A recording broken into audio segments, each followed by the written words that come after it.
Assalamualaikum warahmatullahi wabarakatuh. Perkenalkan, nama saya Rona Agifirani dari Fakultas Ilmu Sosial dan Ilmu Politik, jurusan Ilmu Administrasi Publik. Baiklah, di sini saya akan menjawab pertanyaan ujian akhir semester dari mata kuliah Sistem Administrasi Negara Indonesia.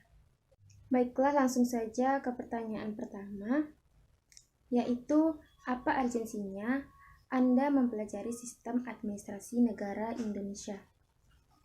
Urgensinya mempelajari Sistem Administrasi Negara Indonesia adalah saya akan lebih mengerti bahwa administrasi negara sebagai suatu sistem mengenai sistem penyelenggaraan pemerintahan negara yang di dalamnya membahas tentang koordinasi dan hubungan kerja dalam pemerintahan negara.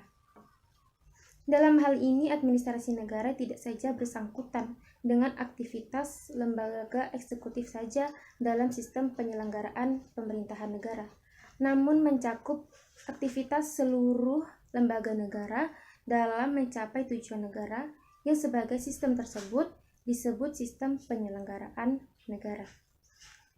Sistem administrasi negara yang dipraktekkan di Indonesia saat ini memiliki tujuan untuk mendukung penyelenggaraan negara dan pembangunan bangsa agar upaya bangsa Indonesia dalam mewujudkan cita-cita dan tujuan bernegara dapat terlaksana secara berdaya guna dan berhasil guna.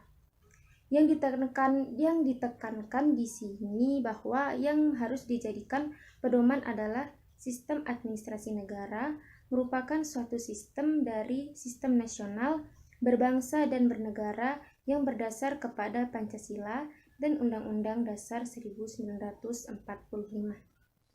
Aspirasi publik dalam pencerahan dan pencerdasan bangsa untuk mewujudkan clean and good governance sebagai bagian dan upaya pembangunan sistem administrasi negara sesuai jiwa kedaulatan rakyat merupakan hal yang perlu dikedepankan. Hal tersebut dimaksudkan untuk membangun kinerja sistem administrasi negara nasional. Hal ini penting dalam mewujudkan apa yang disebut dengan responsibility atas dasar nilai etis, asas-asas, kepatutan umum, dan nilai moral dalam mengelola administrasi negara. Pertanyaan kedua yaitu, bagaimana Anda melihat penanganan wabah COVID-19 dikaitkan dengan konteks perencanaan pembangunan di Indonesia? Saat ini kita tahu bahwa wabah COVID-19 semakin mempengaruhi atau berdampak pada kehidupan kita dalam berbagai bidang. Bahkan beberapa minggu terakhir, di beberapa daerah di Indonesia, angka COVID-19 mengalami peningkatan. Hal ini tentunya sangat mengkhawatirkan, apalagi pada aktivitas kita sehari-hari. Dalam penanganan wabah COVID-19 saat ini, pemerintah telah membuat serangkaian kebijakan seperti kebijakan New Normal atau normal baru, PSBB, penerapan protokol kesehatan yang ketat, dan kebijakan lainnya agar dampak akibat pandemi tidak sampai menimbulkan krisis yang berkepanjangan. Kebijakan-kebijakan tersebut berkaitan dengan perencanaan pembangunan, di mana pemerintah sudah menetapkan program, target, dan major project di Rencana Pembangunan Jangka Menengah Nasional atau RPJMN 2020 sampai dengan 2024. Sebenarnya pemerintah Indonesia telah menyelesaikan RPJMN pada awal tahun 2020 lalu, tetapi pemerintah perlu melakukan penelaahan kembali terhadap rencana jangka menengah mengingat pada tahun 2020 semua program dilakukan pengalihan fokus untuk lebih mengedepankan penanganan COVID-19 ini. Dalam penanganan wabah COVID-19, tentunya memerlukan strategi yang tepat untuk dapat mempercepat proses pemulihan yang ditujukan terutama untuk membangun kapasitas sumber daya manusia, pelaku usaha yang unggul dan berdaya saing. Untuk itu diperlukan strategi yang bersifat komprehensif dan berkelanjutan, dimulai dengan kerangka regulasi dan insentif.